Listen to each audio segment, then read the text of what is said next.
जब हमने 18 मार्च की योजना तैयार की, उससे पहले पिछले वर्ष बौद्ध आचार संहिता का लक्ष्य निर्धारित किया था कि समाज में बौद्धों की एक आचार संहिता होनी चाहिए, क्योंकि भारत में बौद्ध तो बहुत बने लेकिन बौद्ध नजर नहीं आए। मैं आज आगरा के इस ऐतिहासिक स्थल पर एक बार फिर याद दिला रहा हूं। 18 मार्च 1956 को बाबा साहब लाल किला मैदान में आए थे और हमारे लिए महत्वपूर्ण संदेश दिया था।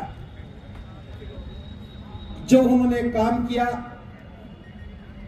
उसके बारे में हमें बताया, जो करना चाहते थे उसके बारे में भी हमें दिशा निर्देश दिए, और करने के बाद जो बाबा साहब हमसे अपेक्षा करते थे हम उस पर खरे नहीं उतर पाए। उस पीड़ा को भी बाबा साहब ने यहां उजागर किया। मैं भी जब छात्र जीवन में था, मुझे आगरा का बाबा साहब का भाषण लगता था कि मेरी दिशा को तय कर रहा है, लेकिन आगरा मुझसे बहुत दूर था। 1996 में पलवल में आ गया और पलवल से आगरा की दूरी मात्र 150 किलोमीटर दूर है। 1996 से लेकर के 2011 में मैं आगरा में आया, मुझे 15 साल लग गए। हो सकता है कि मैं ठीक से समझ नहीं पाया था। यहां आने के बाद लगा कि पढ़े लिखे लोगों ने बाबा साहब को धोखा दिया और यह भी एक कहानी सी बन गई है। अब पढ़े लिखे लोगों का दायित्व बनता है कि बाबा साहब जो हमसे अपेक्षा करते थे हम उस पर खरे उतरे। मेरे लिए आसान था और मैंने इस मार्ग पर कदम रखा।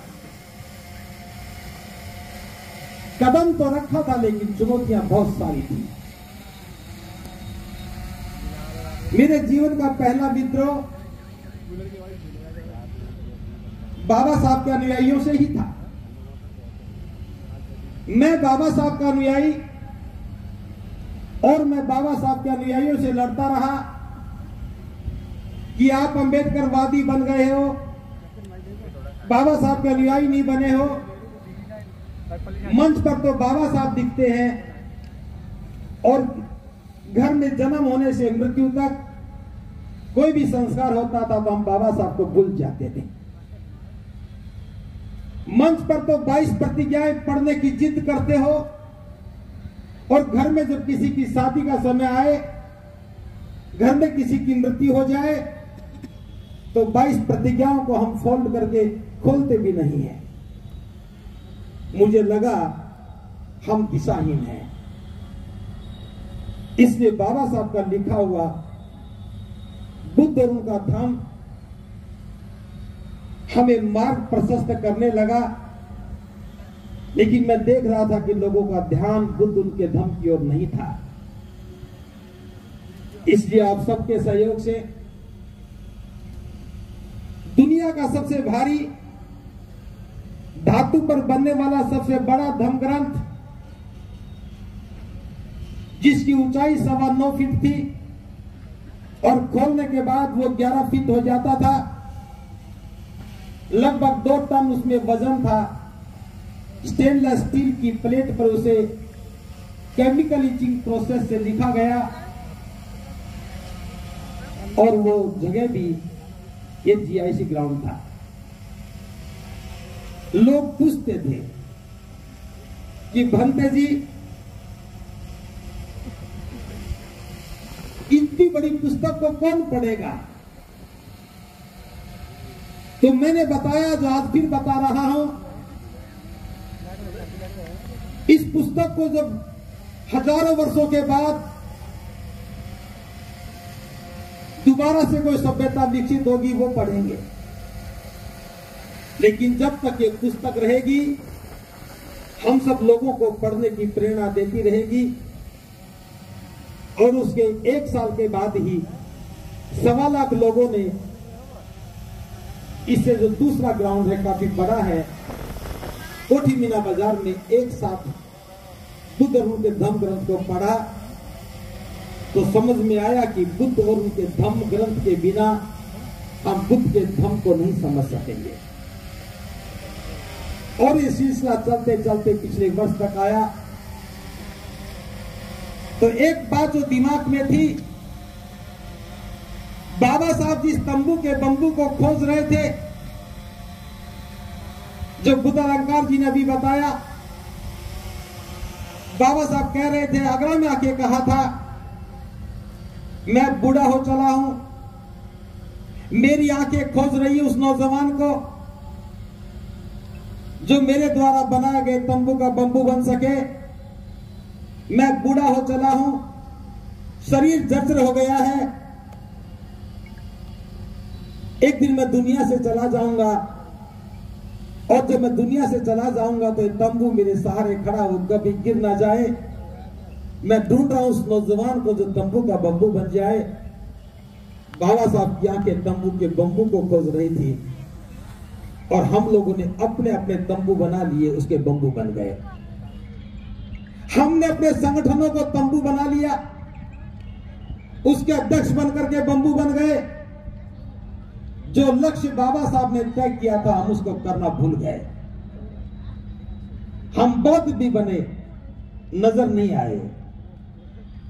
बाबा साहब 18 मार्च 1956 को आगरा में आए। 9 महीने के अंतराल में बाबा साहब दुनिया से विदा हो गए। बाबा साहब की दुनिया से जाने के बाद आगरा के लोगों ने, एक साथ 3 लाख लोगों ने, 5 लाख लोगों ने बौद्ध धर्म की दीक्षा ली। वो जनवरी 5 का दिन था। 1957 में 5 जनवरी को या 3 जनवरी को 5 लाख लोग बौद्ध बने। उसके 2 या 3 दिन के बाद 3 लाख लोग बौद्ध बने। अगर कुल मिलाकर के मैं बात करूं, 5 लाख भी बौद्ध बने। आज हमें 500 बौद्ध भी नजर नहीं आते। क्यों नजर नहीं आए? ये प्रश्न हमारे सामने खड़ा था। तो समझ में आया, हमने दीक्षा तो ली, हम बौद्ध तो बने, अपनी पहचान नहीं बनाई, पुरानी पहचान को छोड़ा नहीं, नई पहचान बनाई नहीं, प्रतीक बदले नहीं, पहनावा बदला नहीं, संबोधन बदला नहीं, तो बौद्ध कैसे बनेंगे? फिर जब मैं भिक्षुओं की ओर देखने लगा, भिक्षु बहुत बने, लेकिन वो सारे के सारे संस्कार करवाने लग गए। पुरोहित का काम भिक्षु करने लग गए।